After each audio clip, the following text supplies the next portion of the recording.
Salut à tous, j'espère que vous allez bien. Depuis quelques jours, Bitcoin et la plupart des autres crypto-monnaies sont en train de reprendre de la force et c'est très bon signe pour la suite. Donc aujourd'hui, on va faire le point sur ce qui est en train de se passer pour Bitcoin sur des intervalles de temps différents. Donc on ira analyser le daily, on ira voir ce qui se passe en weekly, donc avec des chandelles d'une semaine. On parlera aussi de l'Ethereum et voir comment ça s'est passé suite au lancement justement des ETF. Et puis j'ai aussi une bonne nouvelle à vous annoncer sur Ethereum. On ira aussi faire un tour sur le S&P 500, le Nasdaq et le dollar. Et en fin de vidéo, on ira voir un petit peu ce qui se passe sur les altcoins. Juste avant de commencer, comme d'habitude, pour ceux qui ne me connaissent pas, je m'appelle Louis.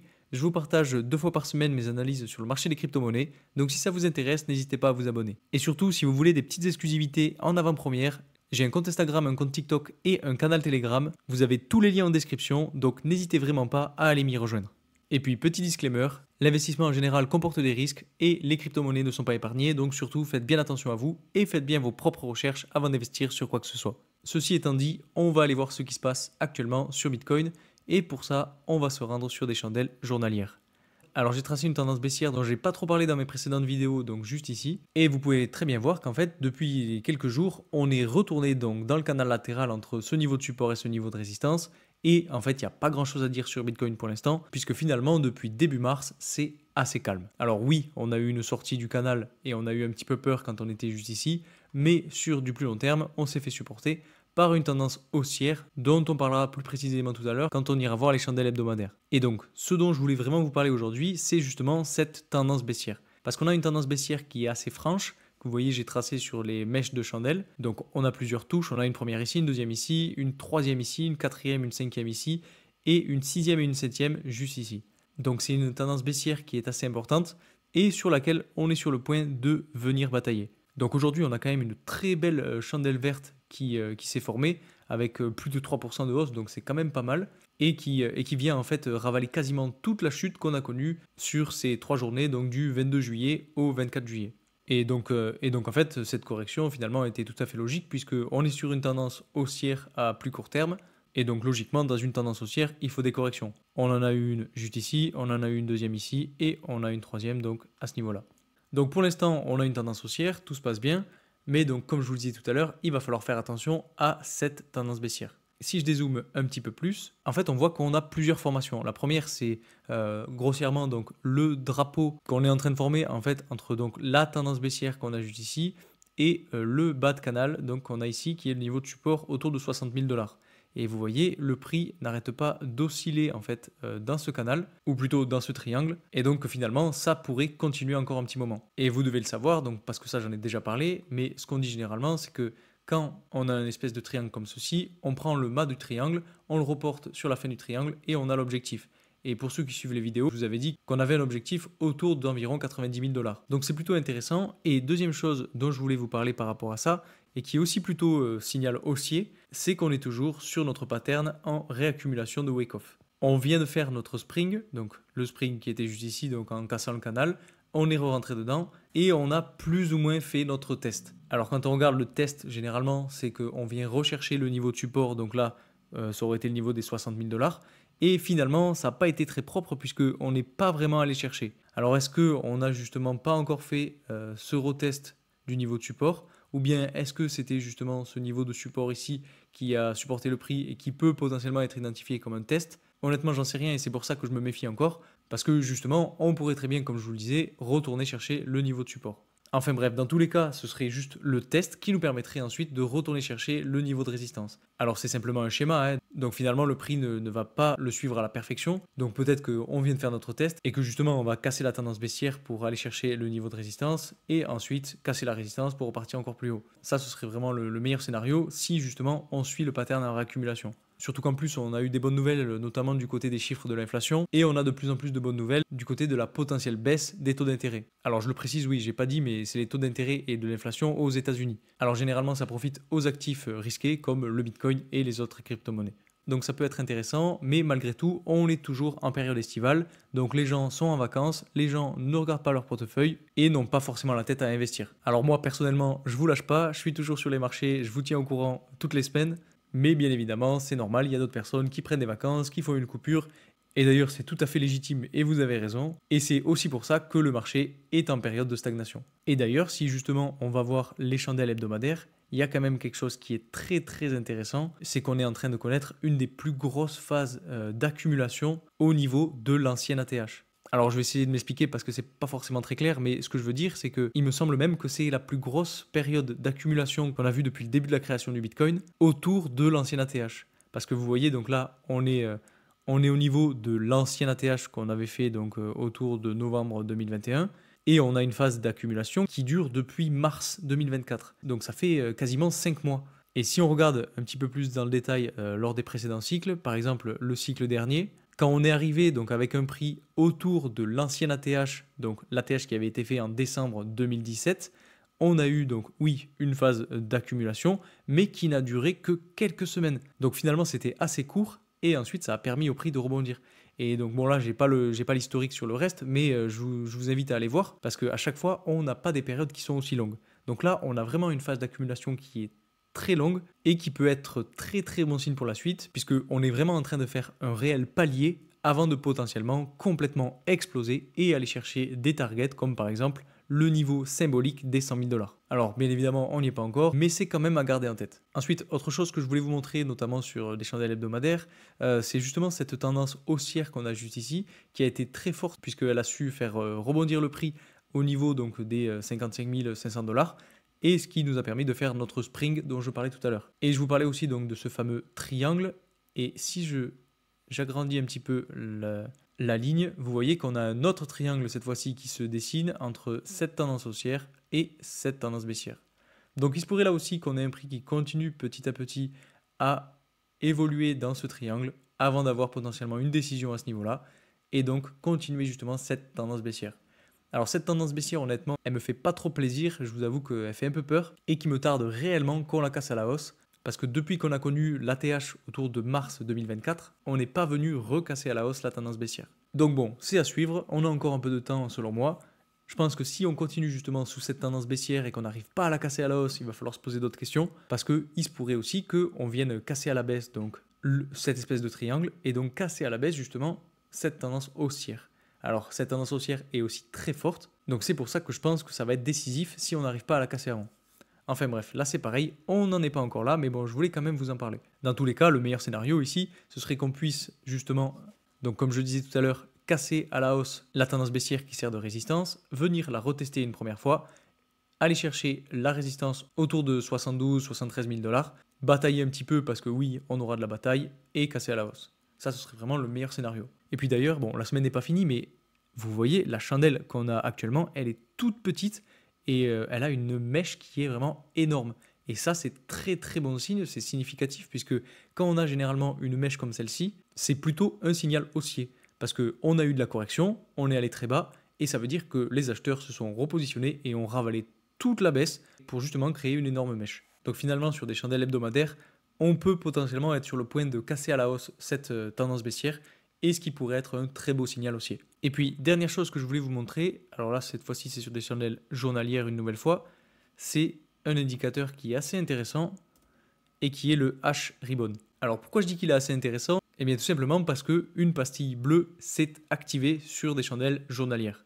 Alors, honnêtement, je vous avoue que cet indicateur m'est pas trop familier. C'est quelque chose que j'ai vu beaucoup passer en ce moment sur Twitter et qui signifie qu'en fait, quand on a une pastille bleue qui s'allume sur cet indicateur, c'est un signal d'achat.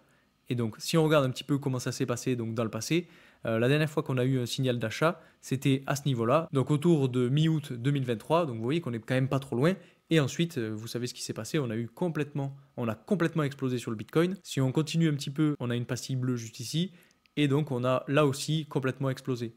Donc là c'est un petit peu moins flagrant sur cette pastille-là parce que bon, on était en bear market.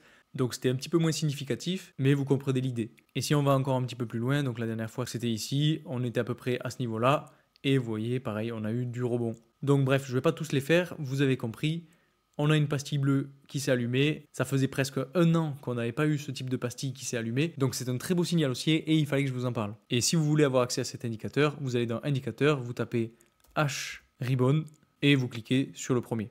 Donc ça c'était pour Bitcoin. Maintenant si on continue sur Ethereum, Si on regarde ce qui se passe donc sur des chandelles journalières, on est toujours là aussi sur une tendance baissière, on fait un petit peu comme pour Bitcoin, c'est-à-dire qu'on est encore et encore dans une phase d'accumulation. On a un très très gros niveau de support juste ici autour de 2880 $. Vous voyez, on est venu rebondir dessus. Maintenant, on est en train de corriger depuis quelques jours. Mais bon, c'est la volatilité due aux ETF Ethereum qui sont sortis. Mais le plus important sur Ethereum, parce que je ne vais pas m'attarder ici, c'est sur les chandelles hebdomadaires. Et donc sur les chandelles hebdomadaires, ce dont je voulais vous parler, c'est du RSI. Parce que je vous en avais déjà parlé, on a un RSI qui était sur une tendance haussière, qui avait rebondi sur la tendance et qui pouvait être très très bon signe. Et en fait, on est toujours justement au-dessus de cette tendance et on ne l'a pas encore cassé à la baisse. Donc on a bien eu notre rebond comme je vous l'avais dit. Et actuellement, on est toujours dans cette phase d'accumulation et on n'est pas repassé en dessous. Donc ça, c'est très très bon signe. Donc tant qu'on ne repasse pas en dessous de cette tendance haussière sur le RSI, pour moi, il n'y a pas de souci à se faire. Donc voilà, bon, je ne vais pas m'attarder sur Ethereum parce que bon, on est un petit peu comme pour Bitcoin, j'ai pas grand chose à vous dire de plus. Si on regarde maintenant ce qui se passe sur le dollar, on est sur un niveau de support, on a un RSI qui est plutôt neutre, on est toujours sur une tendance baissière, ça c'est à noter parce que je ne l'avais pas tracé justement. Si on se met sur les mèches de chandelle, on a à peu près quelque chose comme ça.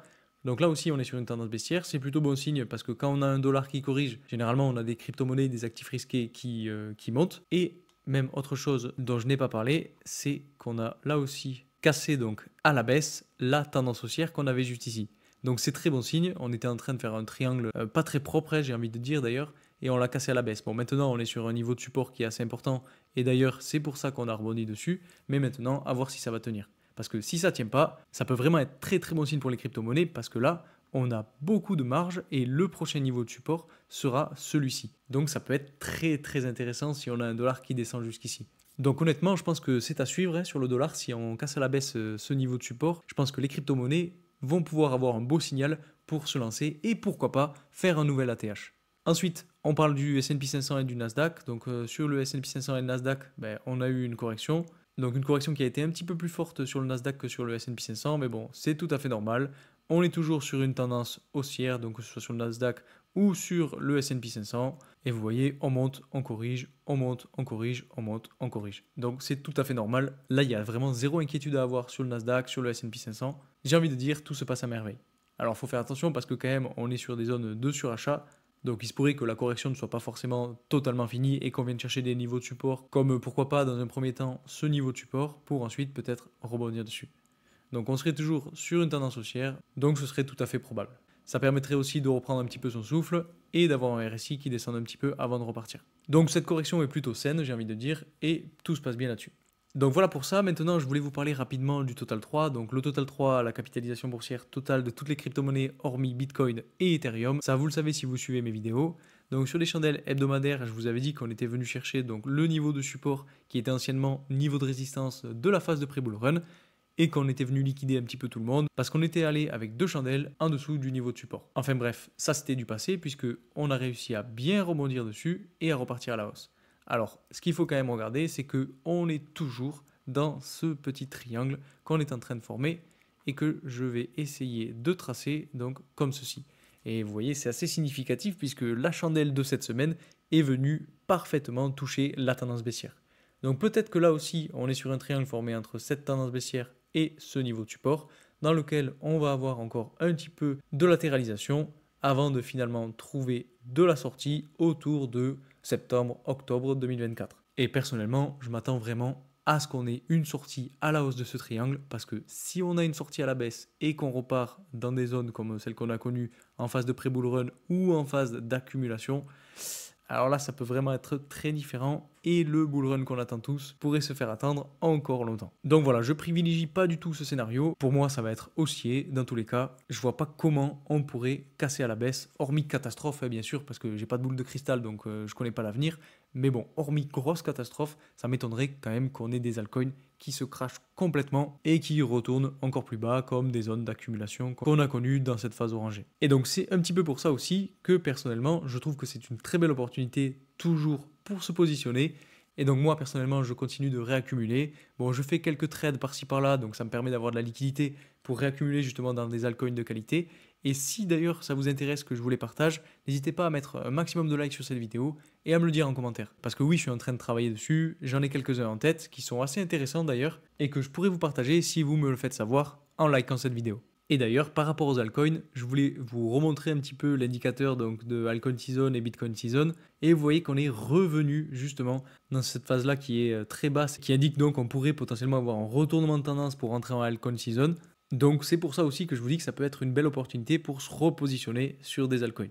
Enfin bref, voilà, c'est un petit peu tout ce que je voulais vous présenter aujourd'hui. J'espère que cette vidéo vous aura plu. Personnellement, je suis en train de me focaliser un petit peu plus sur les vidéos assez courtes, comme ce que je vous partage sur Instagram ou sur TikTok, parce que je vous avoue que j'ai l'impression que ça marche un petit peu mieux, il y a un petit peu plus d'engouement, donc je vais continuer à faire des vidéos YouTube, ça ne vous en faites pas, mais c'est vrai que je vous partage un petit peu plus de contenu peut-être sur TikTok et sur Instagram. Donc si ça vous intéresse, toujours les liens sont en description, donc n'hésitez pas à aller m'y rejoindre. Et retenez que personnellement, sur Bitcoin, en tout cas pour le long terme, je reste très optimiste. Même si on peut avoir de la correction à court terme et qu'on peut continuer de latéraliser et donc d'avoir une phase très ennuyante pour continuer de faire capituler un petit peu les gens, personnellement, je reste confiant. Je m'accroche depuis un très long moment, donc c'est pas maintenant que je vais lâcher et j'espère que vous aussi. Il faut vraiment savoir prendre du recul parce que rendez-vous compte, on est à l'ancienne ATH qu'on a connue en 2021. Donc les personnes même qui se sont positionnées au plus mauvais moment, donc à l'ATH du Bitcoin en 2021, ils sont quasiment en profit. Donc si c'est votre cas, bravo à vous. Et si vous avez réussi à tenir un immense même bravo à vous, parce que vraiment c'était compliqué. La phase de bear market a été très longue, mais croyez-moi vraiment, en tout cas moi je suis persuadé, les gains sont devant nous. Je vois pas comment on pourrait pas casser l'ATH à nouveau. Même si on a des nouvelles qui sont catastrophiques, oui, peut-être qu'on peut retourner chercher les 52 000 $, voire même dans le pire des cas, les 40 000 $. Mais bon, si on retourne jusqu'ici, ce sera pour permettre aux plus gros de racheter. Parce que souvenez-vous, il y a vraiment des grosses institutions qui ont mis pas mal de fric dans les crypto-monnaies, donc ça m'étonnerait vraiment qu'ils fassent tout cracher. Enfin bref, dans tous les cas, on n'en est pas encore là. Je pense pas qu'on ira aux 40 000 $ demain. Et dans tous les cas, je vais continuer à vous tenir informé du marché et de ses évolutions. Donc encore une fois, si ce type de contenu vous plaît, n'hésitez pas à vous abonner, à mettre un like sur cette vidéo. Et puis moi, je vous remercie encore pour tout votre soutien et je vous dis à très vite pour une nouvelle vidéo. Salut!